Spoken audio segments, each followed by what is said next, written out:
Hello, ladies and gentlemen. I hope you're doing fine. I'm also okay. As you know, the president has been touring Mount Kenya region. He began his tour in Laikipia, went to Nyeri, was in Meru, and is expected in places like Kirinyaga, Murang'a, Kiambu, Tharaka Nithi, and Nyandarua.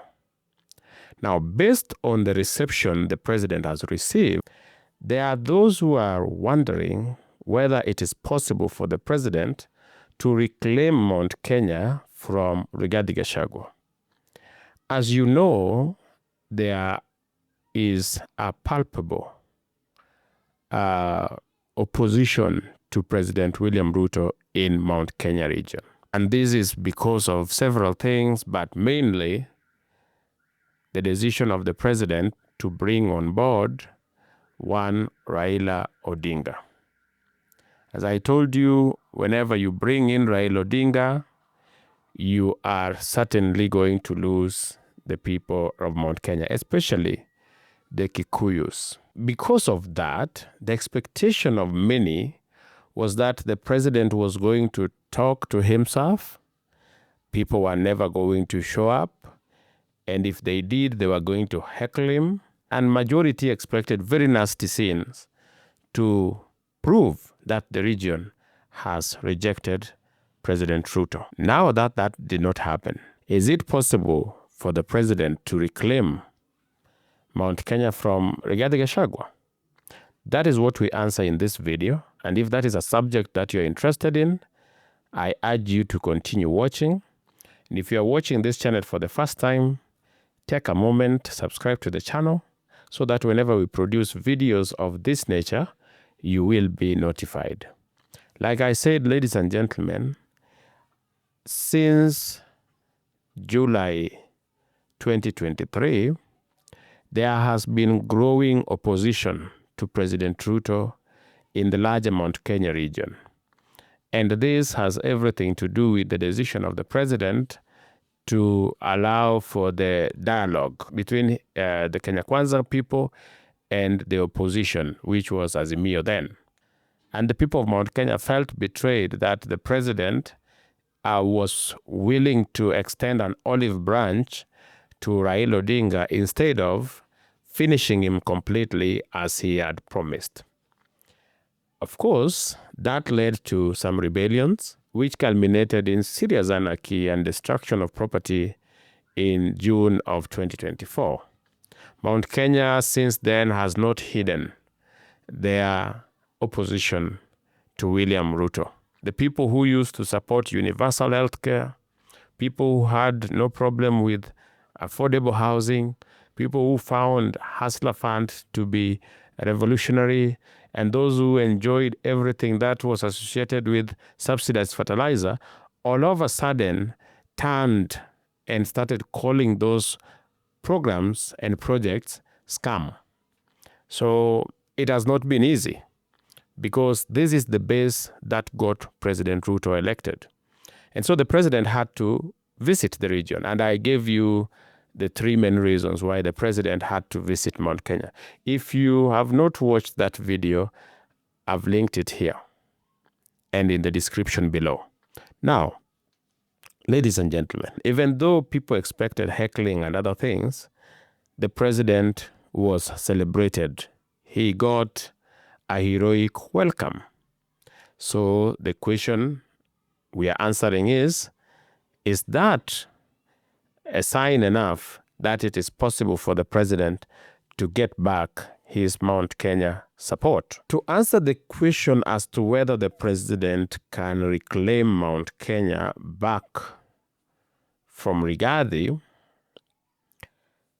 we need to go with the facts. There are those who maintain that Mount Kenya never left to begin with. That what we are seeing, or what we've been seeing all along, is a case of a loud minority speaking on behalf of a silent majority. That most people in Mount Kenya really still support President William Ruto, and we just have a few associated with Rigathi who are making it look like the region doesn't support President Ruto. I disagree with this thought, because if you want to win elections, you don't do what Uhuru did. As 2022 election was nearing, President Uhuru intensified his campaigns in Mount Kenya. You remember the Sagana 1, Sagana 2, Sagana 3, Sagana 4. He would go to Nyeri Sagana State Lodge and call Kikuyus and talk to them in their mother tongue and convince them that it was in their interest to support Raila Odinga. When he left there, he would be persuaded that the people who were making noise against him, the people who were saying they would vote for Ruto, were the minority. In fact, the likes of Akina Ngunjiri made Uhuru believe that what he was seeing on social media or what he was seeing on the ground when Ruto visited the region were all faked, were all fake. I remember the Musheru, the then CS for ICT, Kibisho, the then PS for Interior, claiming that the rallies were fake, that the rallies portrayed roads that were kilometer wide, and such roads didn't exist in Mount Kenya. So Uhuru was made to believe that majority of Kikuyus and the people of Mount Kenya were solidly behind him, that the few who were supporting Ruto were making it look like Kikuyus were not supporting what Uhuru had told them. On the day of election, the opposite was true, because Uhuru and his team got very few votes compared to what Ruto got. And I don't want us to do the same here. Even if we support the president, we don't have to lie to him. The beauty with William Ruto is that he's a practical politician.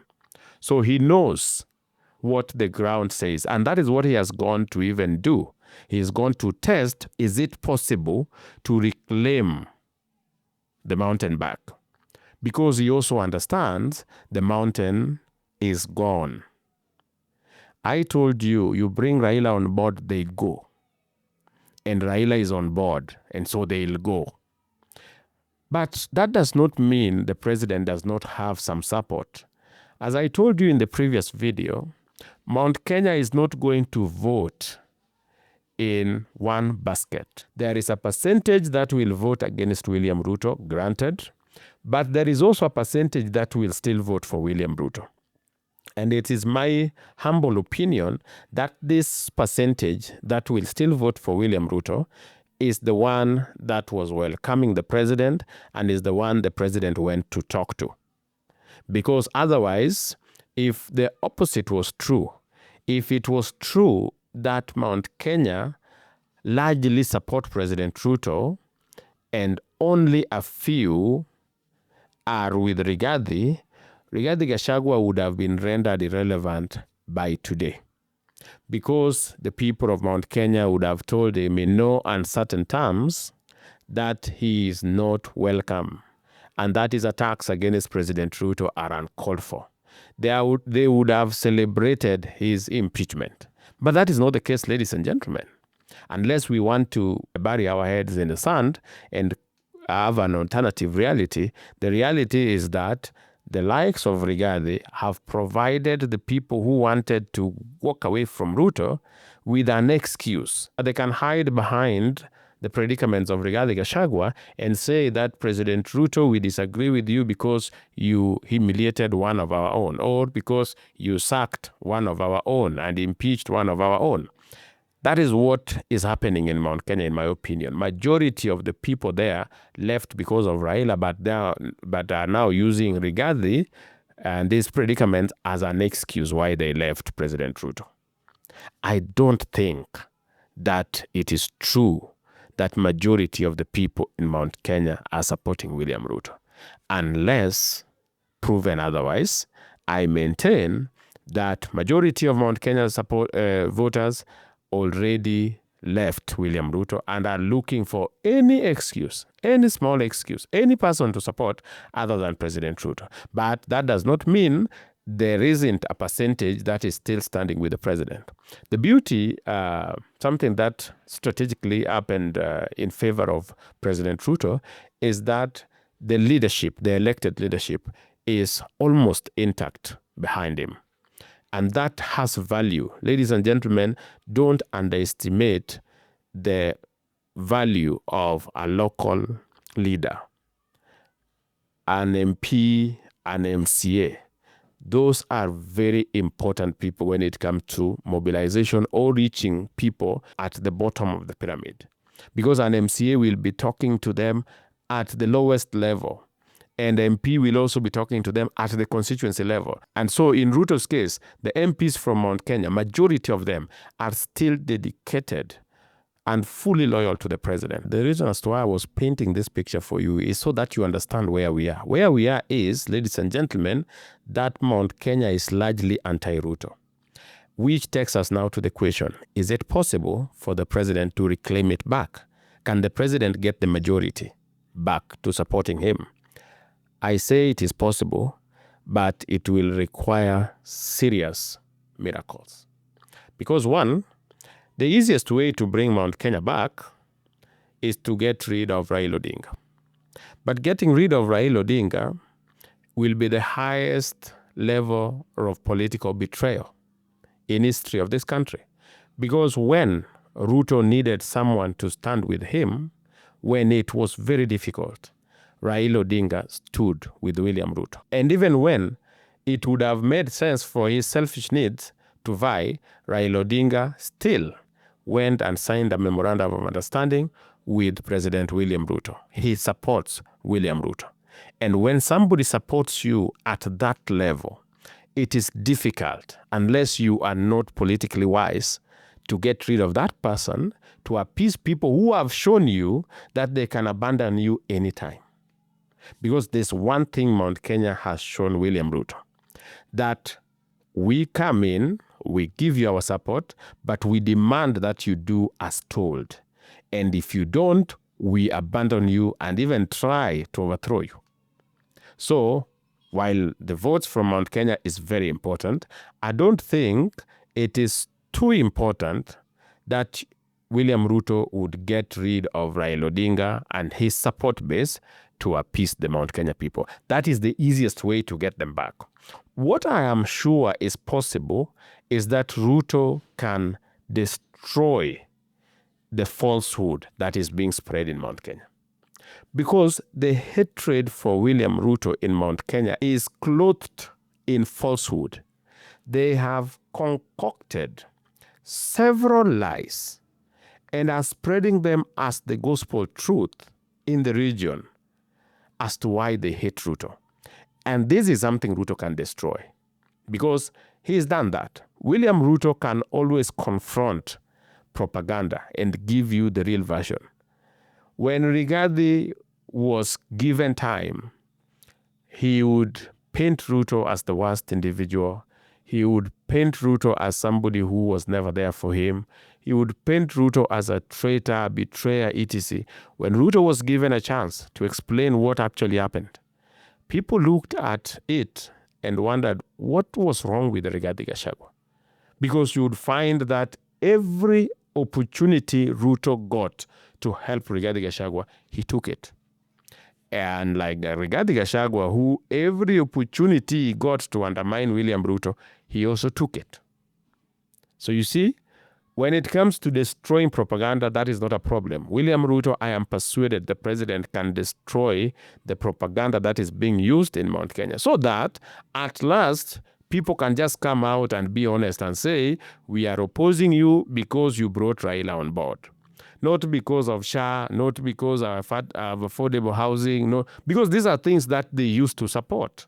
Even when Raila went to the street to complain about fertilizer and other things, the people of Mount Kenya were solidly behind President Ruto and praising these programs. So it can't be that the programs were good then when Raila was opposing them, and somehow now very bad when Raila is supporting the same programs. It doesn't work like that unless you have issues with Raila himself. And that is the case here. So one thing that can happen, ladies and gentlemen, is that the president can destroy the narrative that is being propagated, the falsehood that is being spread in Mount Kenya against him. What will that achieve? What will that give him? What will that, how will that help him? That will help him with the percentage. President Ruto might even get 40% of Mount Kenya votes. Yes. If the propaganda is not there, because it is the propaganda that is used to whip emotions, what the likes of Rigathi have done is to paint Ruto as someone who hates Mount Kenya, someone who is doing everything to alienate the people, who is excluding them, who is trying to unite the country against Kikuyus. But when you go there and you prove to them that that is a lie, and you show them with evidence of how you've included them and everything that you've done for that community, then chances are that some people who might have joined Rigathi based on these lies might reconsider and start supporting the president. That is what I think, ladies and gentlemen, that I don't believe the president can get the majority of Mount Kenya people behind him. I could be wrong, but I don't think so. William Ruto, like I've told you, ladies and gentlemen, can win without Mount Kenya. Some of you don't believe this, but it is true if you do simple arithmetics. He can win without Mount Kenya. But if he wants a decisive victory, a victory that brings together the entire country, so that a certain region doesn't feel excluded, doesn't feel like they are totally out in the opposition, then he needs to bring in at least 30% of Mount Kenya people into his support basket. And that would give him a decisive win. He would have the national mandate without having one region feeling like they are left in the dark. That is what has always happened in Luoland, where whoever wins the presidency against Raila Odinga gets 2% or less. And the region thereafter, therefore, feel like they are not part and parcel of the government that has been formed. But if you have 30% of your people, or even, let's say, 20% of your people supporting that government, then even though 80 did not, but there is some significant support to talk about. That is what I think, ladies and gentlemen. If you are of the opinion that the president can successfully reclaim the mountain from Rigathi, let me hear your opinion. Like I say, I don't have monopoly of ideas.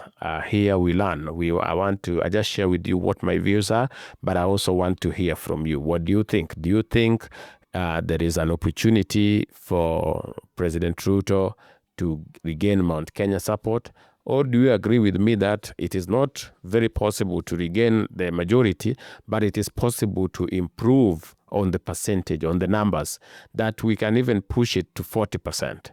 Let me hear what you think in the comment section. And ladies and gentlemen, as usual, if you found value in this video, just drop a like and share it with a friend. That way, you help grow this channel. Otherwise, if you want to know why the president is in the mountain, watch this video.